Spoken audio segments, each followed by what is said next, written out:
Sudamérica, hace 15 millones de años. Una criatura monstruosa llamada ave del terror se erige como la reina de las bestias en esta zona. Tenían una cabeza enorme que utilizaban como arma homicida. Por primera vez en la historia, un ave se encontraba en el primer escalón de los depredadores de todo un continente. Y entonces, esas aves del terror recorrieron 11.000 kilómetros hacia Norteamérica. Aquí los amos son los lobos y los felinos de diente de sable, así que las aves del terror deberán ganar la batalla. ¿Quién ganará esta batalla épica? ¿Las aves del sur o las bestias del norte?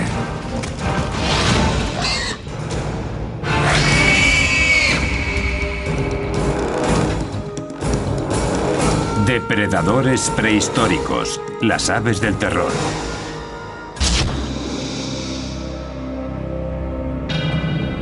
En las crónicas de la vida sobre la Tierra, los dinosaurios reinan como los depredadores más importantes de la historia. Durante 150 millones de años, rigieron el planeta a su antojo hasta su extinción hace 65 millones de años. Hay quienes creen que fue un asteroide o un cometa lo que causó su desaparición, y que una vez extinguidos, se abrió la veda para lograr el puesto de superdepredador. Los mamíferos adelantaron posiciones en gran parte del planeta, pero en Sudamérica las cosas no siguieron las mismas reglas. El Istmo de Panamá aún no se había creado y el agua rodeaba el continente sudamericano. Fue el aislamiento lo que hizo que aquí la evolución siguiera un curso distinto. Constituía una isla enorme cubierta de sabanas rodeadas de bosques. En este lugar, los mamíferos eran en su mayoría herbívoros que iban desde grandes perezosos hasta extrañas criaturas armadas como los gliptodontes.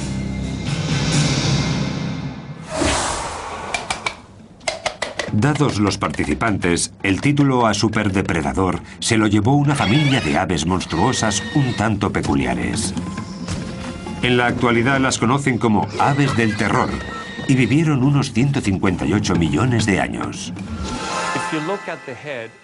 Como veis, la cabeza es enorme, como en todas estas aves terroríficas, por lo que podían golpear con muchísima fuerza a una presa potencial, que moriría prácticamente al instante.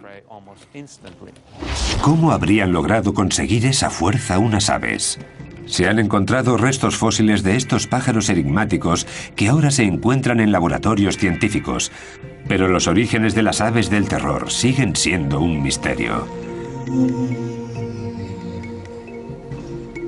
El registro de fósiles da algunas pistas, pero la investigación iniciada hace más de 120 años sigue en marcha. En 1887, el paleontólogo Florentino Ameghino escribió sobre un fósil que habían encontrado en la Patagonia argentina.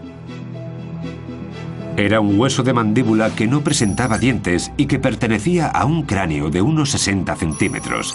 Dadas las dimensiones y según Ameghino, debía de tratarse de un mamífero. Tras varias investigaciones y sus posteriores descubrimientos, se dio cuenta de que se había equivocado. A los científicos les llevó otros 4 años identificar a aquellos grandes depredadores como aves. Las pistas clave las encontraron en el centro de los propios huesos fósiles. Luis Chiappe es uno de los expertos en estos pájaros más importante del mundo. Se dedica a estudiarlos en el Museo de Historia Natural de Los Ángeles.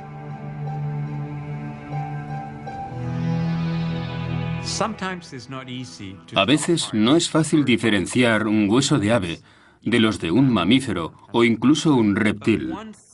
Pero lo que sí suele ser más común es que los huesos de ave son más huecos y tienen una especie de finos muros, cosa que no ocurre en mamíferos y reptiles. El hueso de mi mano derecha es de cocodrilo y se puede apreciar la diferencia. Con el tiempo fueron apareciendo más fósiles de aves. Pero, ¿de qué tipo? Sin lugar a dudas, de los grandes y de ejemplares sin alas. Posteriormente se encontraron también cráneos con picos muy afilados y con forma de gancho, lo que indicaba que estos monstruos eran carnívoros.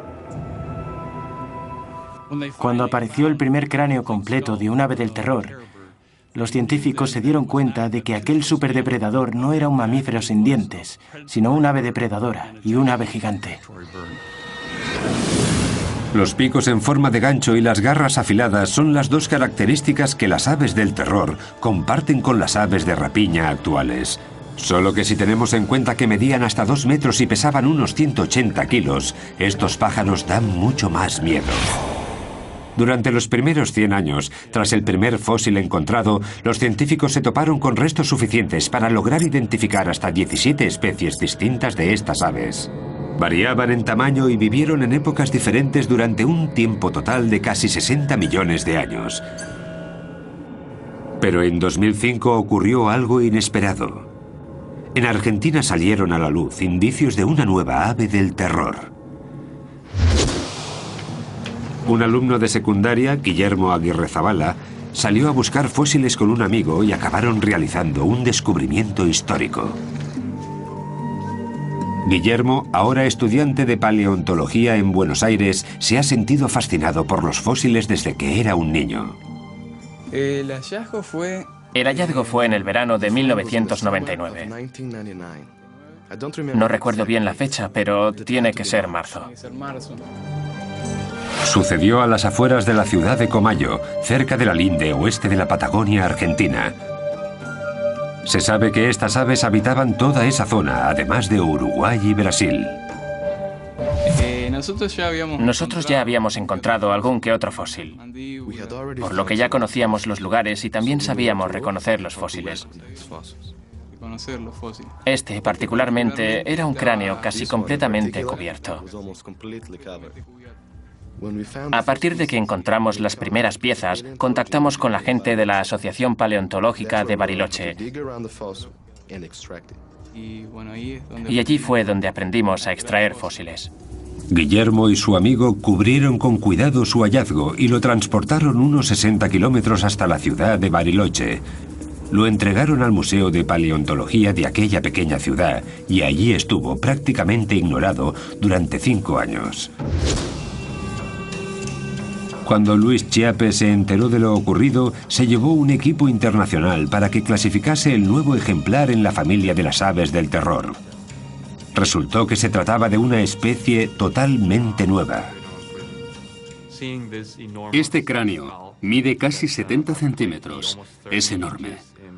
Nos dejó atónitos. Fue un momento único. Eso sin duda.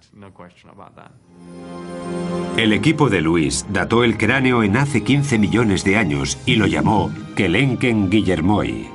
Kelenken por un antiguo espíritu de la Patagonia y Guillermoi por Guillermo. Se trataba de un descubrimiento único. Estaban ante una especie nueva con una cabeza distinta a la de cualquier otra ave de la historia. Con un cráneo de casi 70 centímetros, estamos ante el cráneo de ave más grande del mundo. Es incluso más grande que el de un caballo. Luis comparó los fósiles de otras aves del terror con los del Kelenken, tanto el cráneo como los huesos de una pata que se encontraron al mismo tiempo. Su deseo, aprender más cosas sobre el Kelenken, fuerza, velocidad. Tras examinar el cráneo de un ejemplar más pequeño de esas aves terroríficas, Luis Chiappe comienza a hacerse una idea de qué aspecto podría tener la especie nueva. Durante su estancia en Bariloche, la paleontóloga Sara Bertelli analizó los huesos de Kelenken del museo, los comparó con los de otras aves del terror y estipuló las posibles medidas de un Kelenken.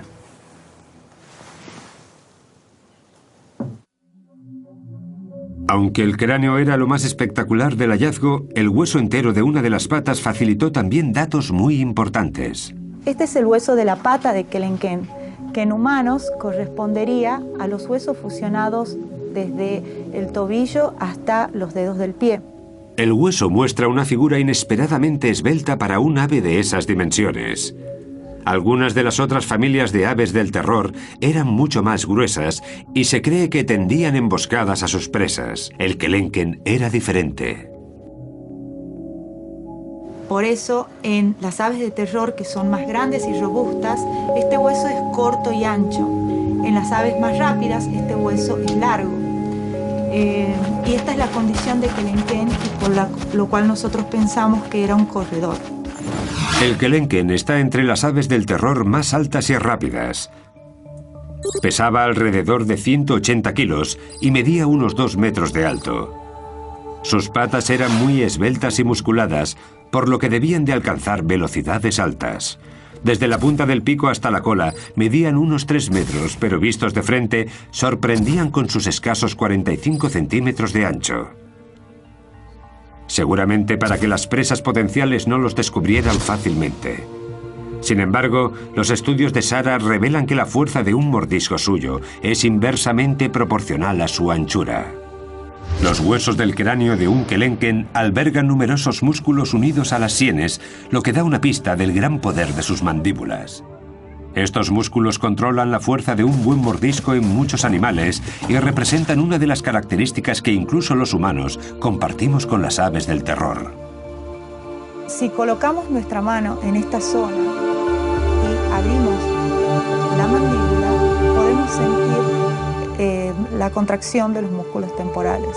Estos músculos, la cicatriz dejada por estos músculos en el cráneo del kelenken ocupa la mayor parte del techo del cráneo, lo que nos da una idea de la tremenda fuerza que tenía esta ave al morder. Otro grupo de cicatrices revela la fuerza de los músculos del cuello, fuerza que facilitaba a estas aves del terror la tarea de emprenderla a golpes con sus presas, a la vez que las asustaban con su enorme pico y sus fuertes garras. Valiéndose de su cabeza, como si de un hacha se tratara, las aves del terror clavan su pico en su presa y son capaces de atravesar carne e incluso algunos huesos. La cabeza de estas aves era una auténtica máquina de matar, un arma muy poderosa que bien les valió el puesto de superdepredador de toda Sudamérica.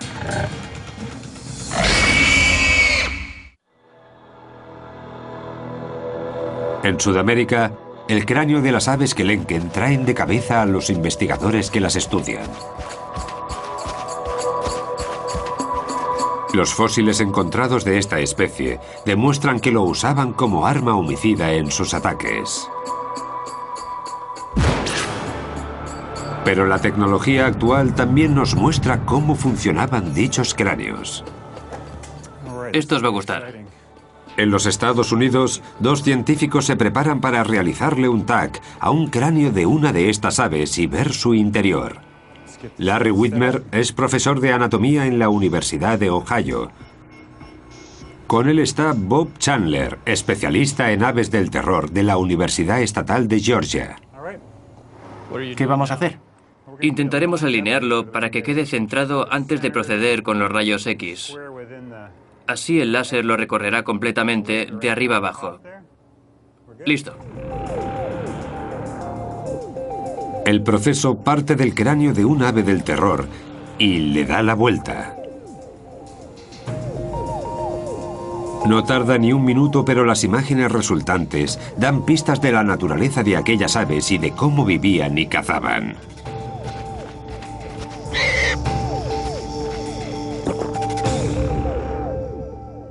Solo con mirar el cráneo sabemos que se trata de uno muy grande y fuerte.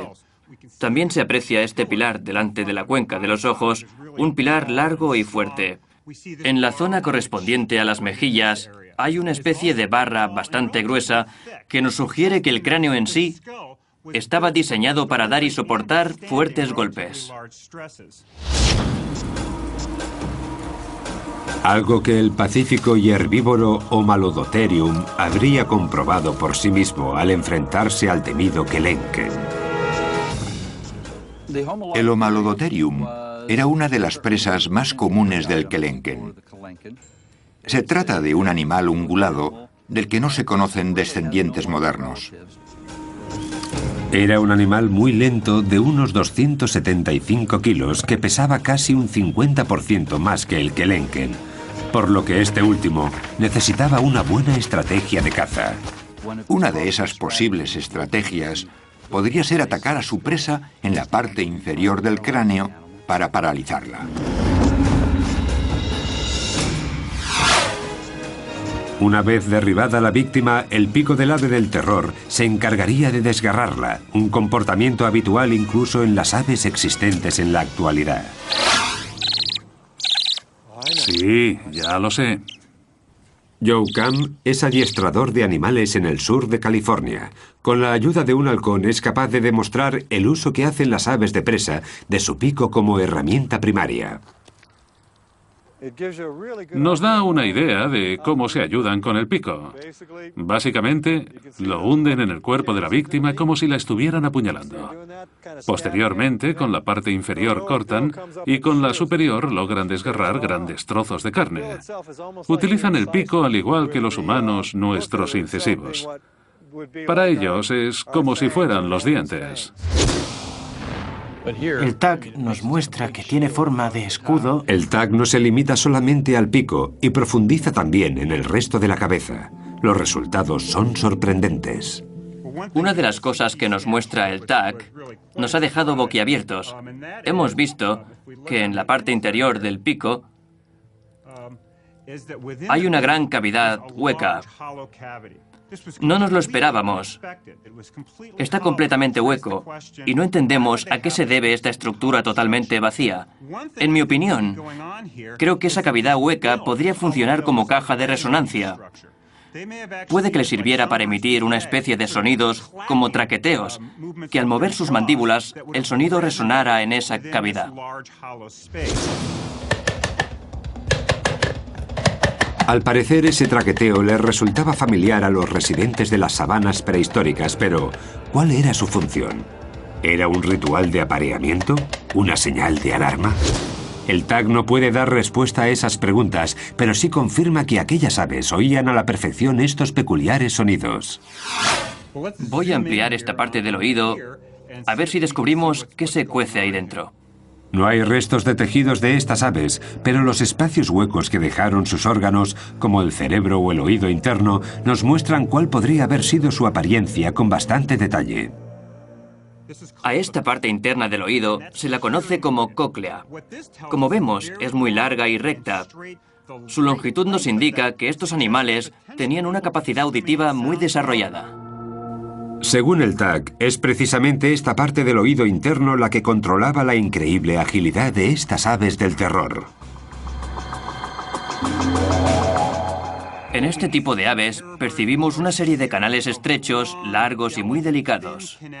Por eso sabemos que su sentido del equilibrio tenía que estar muy desarrollado, lo que les permitía realizar cambios de dirección bruscos, algo imprescindible en un buen depredador. Gracias a este sistema podemos hacernos una idea del equipamiento neuronal que les permitía estos movimientos. Un animal pequeño intentando esconderse de su perseguidor no lograría salir airoso, pues estas aves lo verían y se lo comerían de un solo bocado. Un gran ejemplo de recompensa instantánea. Si este comportamiento era algo habitual en estas aves, puede que también escupieran las indigestas bolas de pelo e incluso algunos huesos de sus manjares, como hacen hoy en día muchas otras aves. Si las imágenes por ordenador que muestran los canales auditivos de estos animales nos indican que las aves del terror eran avezados cazadores, ¿qué descubriremos al estudiar las imágenes de su cerebro? Pues que además de ser más grande que el de otros animales, el de estos singulares pájaros estaba estrechamente conectado al sentido de la vista. Unos lóbulos más grandes y un cerebro de mayores dimensiones son una combinación idónea para recibir y procesar lo que el animal ve, una habilidad fundamental a la hora de acechar y atacar a una posible presa. Sin embargo, sorprende que no haya indicios de la presencia de un órgano olfativo, lo que sugiere que era más un depredador activo que un ave de rapiña. Algunos carnívoros, como los osos, son también animales carroñeros y dependen de su olfato para encontrar la carne muerta. El tag indica que las aves del terror no pertenecían a ese grupo. Estos animales no tenían el sentido del olfato nada desarrollado. Estamos ante el cerebro de un depredador. ¿Qué se les pasaría por la cabeza a estas aves del terror cuando encontraban una posible presa como el gliptodonte? El gliptodonte es uno de los animales más característicos de entre todos los mamíferos de Sudamérica, por su armadura ósea y resistente. Es un animal que vivió en la era de los Kelenken y que pesaba unos 90 kilos. La armadura le cubría todo el lomo, desde la cola hasta lo alto de la cabeza. Hablamos de un animal al que no debía ser muy fácil matar, porque poseía un caparazón de 1,5 centímetros de espesor. Ahí es donde entra en acción el poder cerebral de las aves del terror. Llevamos mucho tiempo gastando bromas sobre el escaso tamaño del cerebro de los pájaros, pero este es relativamente grande. Estos centros de aquí pertenecen al córtex cerebral. Como se puede ver aquí, en estos ejemplares está muy extendido, lo que indica que estos animales tenían mucha capacidad para enfrentarse a condiciones inesperadas. Tenían una cierta capacidad de razonamiento a la hora de resolver problemas. Y el armado gliptodonte era sin duda un problema. Me imagino al Kelenken acechando al gliptodonte, pensando en cómo atacar, barajando sus opciones de éxito. Al final, tras estudiar los movimientos de su presa, un ave del terror se habría dado cuenta de que si metía una de sus patas por debajo del caparazón del gliptodonte, podría darle la vuelta y dejar a su víctima con el vientre expuesto.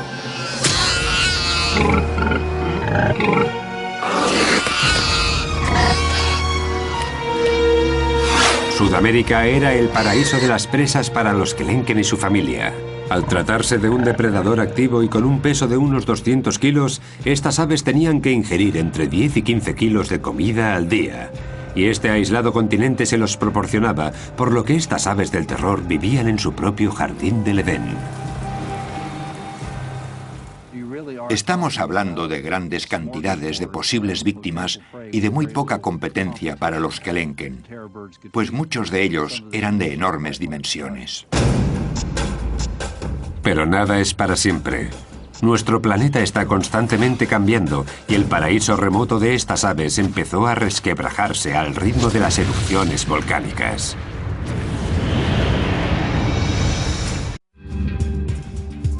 Hasta 1961 los científicos creían que las aves del terror habían vivido únicamente en Sudamérica, pero el hallazgo de un hueso de una de sus patas y de una de sus garras abrió nuevas posibilidades.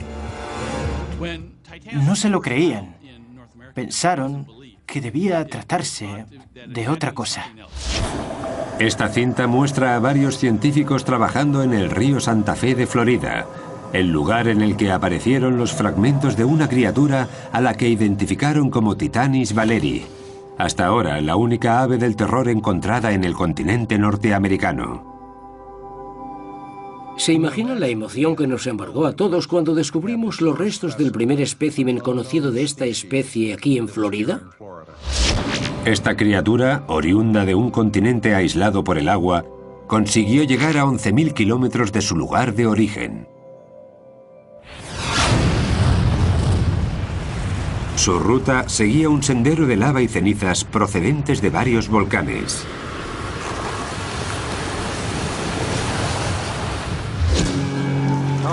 Este es un hermoso fragmento de ceniza procedente de un volcán. En el centro de Oregón, el geólogo Greg Retalak le muestra al paleontólogo Jordi Dackler la rapidez con la que un volcán puede cambiar el paisaje. Es un tipo de roca volcánica muy poco habitual.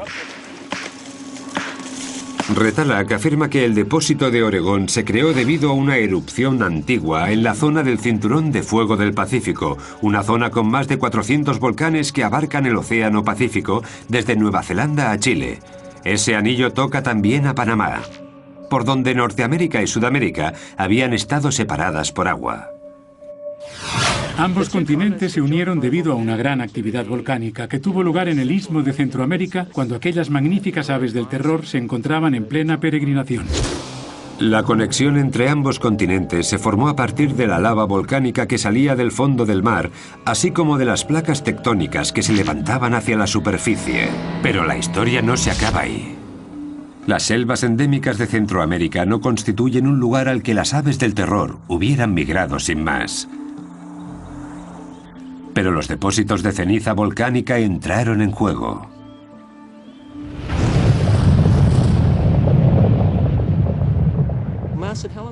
Cuando el monte Santa Elena entró en erupción, originó una capa de 1 metro de ceniza más o menos. Pero este en concreto creó una capa de 33 metros, y a 600 grados centígrados su erupción fue mucho más grande que la de Santa Elena. El volcán que creó este depósito explotó a unos 325 kilómetros de aquí. La capa más gruesa de rocas que dejó a su paso ocupa un área de unos 300.000 kilómetros cuadrados. Las desafortunadas criaturas que se encontraban aquí acabaron chamuscadas. Todo, árboles, animales, plantas, todo quedó sepultado bajo los ríos de lava que a 600 grados centígrados quemaron todo lo que encontraron a su paso. Las temperaturas eran superiores a las de un crematorio. No pudieron escapar. Nada podría sobrevivir a aquello. Hace entre 3 y 5 millones de años, varias erupciones como esta en Panamá provocaron lo que Retalhak llama resurgimiento instantáneo de tierra.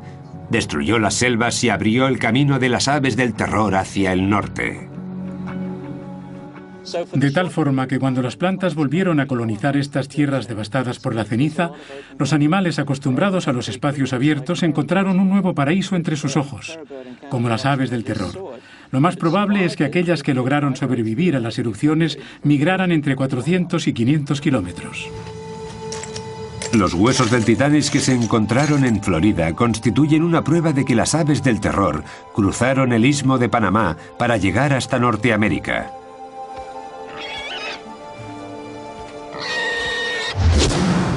Cuando los volcanes cubrieron el hueco que había entre ambos continentes, Panamá hizo de puente de unión. Las aves migraron hacia nuevas sabanas, ampliando su territorio. Creo que estos animales eran como el resto. Si ven terreno a su disposición, harán todo lo posible por ocupar cuanto más mejor. Desde aquel gran descubrimiento en 1961 solo se han encontrado un puñado de fósiles de aves del terror norteamericanas. Actualmente hay registradas 42 especies de titanis en Norteamérica. 41 de ellos están en el Museo de Historia Natural de Florida. Sin un cráneo o un hueso largo es casi imposible que los expertos logren hacerse una idea completa de cómo serían estas aves. Lo único que tienen que estudiar son escasos y pequeños fragmentos. Irv Quittmeyer calculó las posibles dimensiones del Titanis comparándolo con otras especies de estas aves. Usó, por ejemplo, la base del fragmento de pata de titanes disponible para calcular la longitud aproximada de una pata entera. Al estudiar este hueso vimos que es bastante ancho. Una base así tiene que haber sostenido un hueso largo y un ave considerablemente alta. Para verlo mejor vamos a jugar con estos trozos de plastilina y un par de reglas. En una base más pequeña, esta estructura se habría caído. Por eso necesitaba una base más grande para sostenerse en pie. Es decir, base grande, hueso largo, pájaro grande, base pequeña, hueso más corto, pájaro pequeño. El juego numérico de Quittmeyer implica también comparaciones entre 16 especies diferentes de estas aves. Incluso analizó una chuña sudamericana, el pariente vivo más cercano a las aves del terror. Estos estudios dieron como resultado las dimensiones del esqueleto metálico de Titanis que se construyó en el Museo de Florida, la primera visión general de un ave del terror.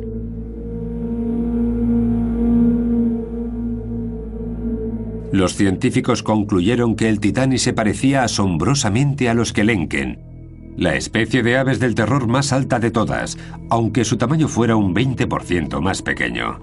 Sin embargo, esa menor envergadura le habría proporcionado más velocidad y agilidad. Las aves del terror que llegaron a Norteamérica formaban parte del gran intercambio americano, un intercambio de especies entre América del Norte y América del Sur a través del Istmo de Panamá. Las aves que nos conciernen requerían esa mayor velocidad para atrapar a las nuevas especies con las que se toparon, y es que cazar a un caballo no era tarea fácil. Las aves más rápidas en la actualidad son los avestruces que, similares en forma y tamaño, nos ayudan a hacernos una idea de cómo corrían las aves del terror. Algunas de estas aves se parecen mucho en lo que a extremidades se refiere al avestruz. Por eso nos valemos de estas últimas para reconstruir la locomoción de las primeras. Dado que el avestruz es capaz de alcanzar los 50 o 60 kilómetros por hora, no es fácil detenerlas para estudiar de cerca su técnica. Por eso, el biólogo Kevin Middleton ha invitado al gimnasta Henry Holloway al campus de la Universidad de California en San Bernardino para intentar recrear cómo alcanzan esas velocidades algunas aves. Henry nos demostrará cómo se mueven las patas del avestruz con la ayuda de un equipo especial. Son unos zancos, unas estructuras de aluminio hechas de fibra de carbono que te dan un impulso equivalente al que proporcionas tú al saltar. Ahora Henry podrá correr como un avestruz gracias a la imitación de unos tendones nuevos muy largos y elásticos. Sin embargo, la anatomía de los huesos desempeña también un gran papel en esta ecuación. Tenemos el fémur, la rodilla, la espinilla y el pie. Normalmente las aves tienen pies más grandes y se apoyan sobre sus patas al igual que hace Henry cuando se pone de puntillas. Y las aves corren de puntillas. El tamaño del pie es muy importante porque cuanto más grande sea, más largas serán las zancadas. En realidad, esas rodillas que parecen estar del revés funcionan como nuestros tobillos en estos animales tan veloces. Un gran ejemplo de lo grandes que son los huesos del pie y del efecto palanca que generan. Vamos allá. Para Henry Holloway, los zancos de alta tecnología alargan de alguna manera el pie humano y ayudan a correr a la velocidad de las aves del terror. ¡Ya!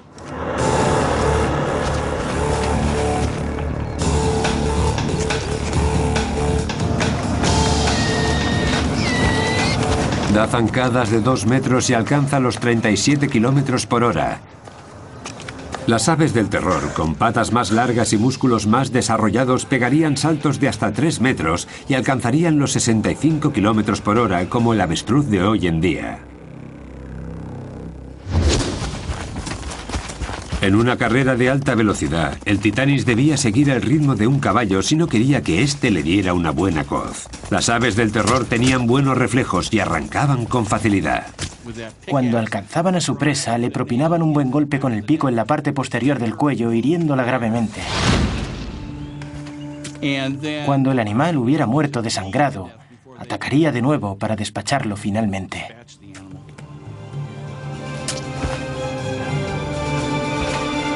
Sin embargo, la vida en el nuevo continente no sería fácil para el Titanis.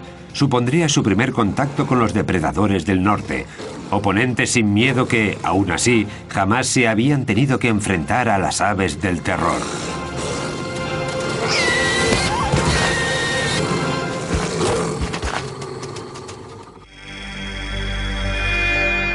Hace alrededor de 5 millones de años, en lo que ahora se conoce como el sureste de los Estados Unidos, un recién llegado misterioso se alimentaba de caballos primitivos. En su hábitat habitual, las aves del terror eran el depredador más fuerte de la cadena, pero en Norteamérica habrían de ganarse el puesto frente a criaturas totalmente desconocidas para ellas. En la misma época en la que vivía el Titanis en América del Norte, había un animal parecido al lobo llamado lobo Edwards. No igualaba a los lobos actuales en tamaño, pero sí era más grande que el coyote. Aquellos lobos que solían cazar en grupo estaban decididos a robarles a las aves del terror sus presas, pero no era un oponente habitual y mucho menos fácil. Dependían de su instinto y lograron expandirse. Era una cuestión de atención, de ver quién lograba despistar al otro y por cuánto tiempo. Si te despistas y tienes que enfrentarte a un lobo, seguramente no tengas muchas opciones de aprovechar tu energía y mantener a los demás a raya. Los lobos modernos suelen agobiar a sus presas. Seguramente sus primos prehistóricos hicieran algo semejante. Creo que el momento crucial en su relación tuvo lugar cuando el Titanis se dio cuenta de que su vida corría peligro. Cuando aquellas aves del terror se hicieron a la idea de que sus víctimas iban en grupo y también tenían su propia estrategia, decidieron emplear su energía en otras cosas y no sobre un cadáver. El Titanis entró en crisis. A medida que se acercaban los lobos, él se ponía más nervioso. La tensión es extrema y un movimiento en falso puede ser decisivo. Un sacrificio importante da la victoria a los lobos.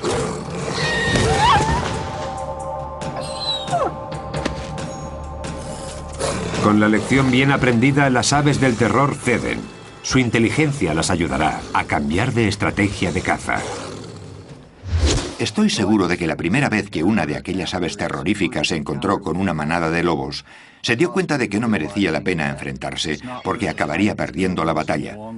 Cambiaron de estrategia, empezaron a evitar los encontronazos. Si mataban una presa, vendrían los lobos inmediatamente, y las aves no querían convertirse en parte del menú. Los depredadores constituían también un peligro para los huevos de estas aves. Los científicos creen que debían de ser similares a los huevos de avestruz, también manjar de los depredadores actuales. Hoy en día, muchos depredadores logran mantener alejados a los avestruces de sus huevos. Sin embargo, los depredadores prehistóricos habían de esperar a que las aves del terror se despistaran de sus nidos. Si estos huevos se parecían a los de avestruz, ¿eran muy resistentes? Para comprobarlo, colocamos una tabla de madera sobre un único huevo de avestruz y vamos añadiendo pesas de hierro, 10 kilos cada una. La tabla concentra todo el peso en un punto, pero, aún así, el cascarón soporta la presión hasta un total de 80 kilos. Después se rompen. Sin embargo, es una fuerza ilusoria. Si ese mismo huevo se cayera desde una altura de 60 centímetros, rompería al instante, y lo mismo si chocaran dos huevos. A un lobo Edwards no le costaría mucho cascar un huevo de un ave del terror para poder degustar el manjar de su interior. Pero tampoco era el único depredador norteamericano al que debía enfrentarse el Titanis. Entre los más peligrosos contamos al Smilodon gracilis, un antepasado de los felinos de dientes de sable. Estos últimos harían su aparición en el planeta en la era siguiente. Un enfrentamiento entre un guepardo y un avestruz reflejaría cómo los felinos prehistóricos evitaban enfrentarse a un ave del terror adulta. Sin embargo, con los polluelos la historia era otra. Si pensamos en una hembra de paseo con sus polluelos, no nos costará imaginarnos a una de las diminutas crías rezagada del grupo. Es justo ese el momento que aprovechan los felinos para saltar sobre ella, agarrarla y comérsela. No tan rápido. La madre entra en acción. Si el felino no logra escapar, se preparará para atacar a su oponente. Con las garras intentará alcanzarlo en el pecho. Sin embargo, el ave va mejor armado. Su enorme cabeza será su mejor aliado y el felino resultará herido de muerte a cabezazos. Aunque es demasiado tarde para salvar al polluelo, que falleció desnucado.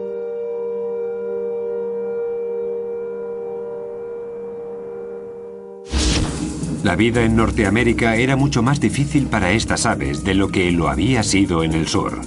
Aquí los depredadores eran múltiples, entre ellos felinos y lobos, que seguirían evolucionando hasta convertirse en las superbestias del futuro. Estos nuevos competidores amenazaban la supervivencia de las aves del terror. El Titanis estaba en peligro de extinción.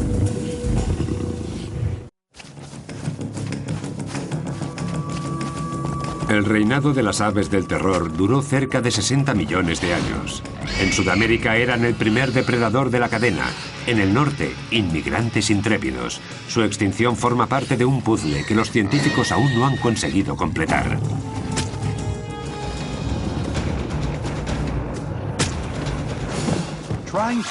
Todavía no hemos encontrado una explicación sencilla que justifique la extinción de estas aves, y no será fácil. Uno de los grandes factores podría ser el gran intercambio americano, la mezcla de especies que emigraron de norte a sur y viceversa y que dificultó la vida de las aves del terror. La falta de competencia por parte de otros depredadores los mantuvo vivos. Las especies más evolucionadas del norte, como caninos o felinos, activó la restricción de comida. Hace 2 millones de años, las aves del terror del norte y del sur del continente americano se veían demasiado presionadas para encontrar alimento porque tenían que compartir su territorio con los dientes de sable. La presión que ejercían estos depredadores y oponentes fueron 2 factores de la extinción de las aves del terror, pero no los únicos. No creo que estas aves fueran derrotadas por los mamíferos, sino que se trató más bien de un cambio climático. Hace 2 millones de años el planeta sufrió una serie de eras glaciales. En el norte, el océano se convirtió en hielo. El nivel del mar descendió y con él las zonas húmedas, como en Florida, donde vivían los titanis. El paisaje se secó. La vegetación también sufrió un cambio importante por culpa de la falta de agua, y las consecuencias afectaron a la alimentación de toda la cadena. El número y la variedad de animales de los que se alimentaba el titanis se vio alterado. Es como el efecto dominó. Es como si el cambio climático originó la extinción del titanis. En Sudamérica, los Andes continuaron el ascenso que habían comenzado hacía millones de años. Cada vez más bloqueaban las lluvias y las sabanas se fueron convirtiendo en secas estepas. Las aves estaban cada vez más afligidas. Medio ambiente, peligro, competencia. Todos ellos son posibles sospechosos en el misterio de las aves del terror sobre por qué su largo reinado acabó en completa extinción. ¿Fue solo uno? ¿Una combinación de los 3? Demasiado pronto para saberlo. Pero es precisamente ese el reto al que nos enfrentamos ahora los científicos. Ampliar los datos que tenemos de estos animales y entenderlos un poco mejor. Seguro que al final logramos averiguar por qué ya no están entre nosotros. El epílogo de la historia de las aves del terror se está escribiendo aún ahora en las excavaciones de Florida. Se sabe que muchas de las grandes aves vagaron por la Tierra hace millones de años, pero se cree que el titanis, la última de esas aves, podría haber vivido hasta hace 10.000 años. Lo que significa que podrían haber llegado a tener contacto con los humanos. Aún no hemos encontrado ni un fragmento de titanis. Quizá este no fuera el mejor sitio para buscar. Es la época correcta y la era adecuada, pero puede que no el entorno preciso. Los científicos Richard Halber y Bruce McFadden dirigen una excavación arqueológica en la que los sedimentos de calizas contenían fósiles del gran intercambio americano. Quieren resolver el enigma del titanis. Puede que los humanos de su época los cazaran hasta provocar su extinción. Si el titanis vivió hasta hace 10.000 años, una de las explicaciones posibles para la extinción de una de las aves con más éxito de la historia sería la acción humana, que por aquel entonces también se extendía por toda Norteamérica. El problema era el siguiente. En tierras secas, los fósiles aparecen en las capas sedimentarias. La posición de las capas suele corresponder a la fecha de los fósiles. Pero los del titanis aparecieron bajo el agua, a donde los había llevado el río de Santa Fe. ¿De dónde salen estos fósiles? Es que se encontraron aislados en el medio del arroyo y no en una zona amplia de sedimentos. Los buceadores encontraron fragmentos de titanis mezclados con huesos de animales que vivieron hace 10.000 años. Así que, ¿de cuándo podrían ser estos? Bruce McFadden resolvió el misterio gracias a los restos químicos de los minerales que había en los fósiles. Comparó los huesos de titanis con los de otros especímenes recientes y con los de algunos de hace 2 millones de años. Cuando los huesos se convierten en fósiles, absorben minerales del agua del suelo, y estos minerales son únicos de cada época. Por eso los fósiles que pertenecen a diferentes momentos presentan elementos químicos distintos. Bruce recogió muestras de varios huesos fosilizados de titanis y las preparó para su posterior análisis con un espectrómetro. Los resultados dieron el perfil de los elementos químicos de dichos huesos. prueba concluyente de que vivieron mucho antes de que el hombre llegara a Norteamérica.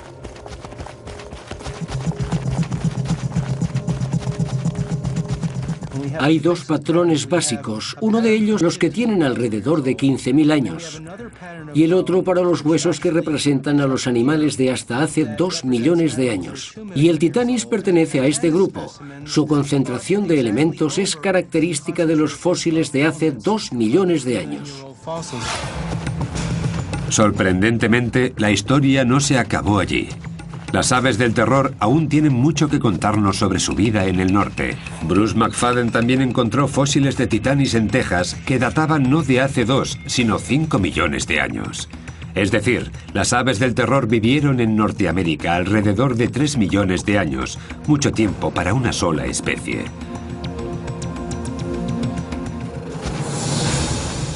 Una gran señal de adaptación para una familia de depredadores espectaculares. A pesar de contar con numerosos competidores, el Titanis fue el legítimo sucesor de las grandes aves del terror. En su último hogar en Norteamérica, no solo sobrevivió, sino que prosperó.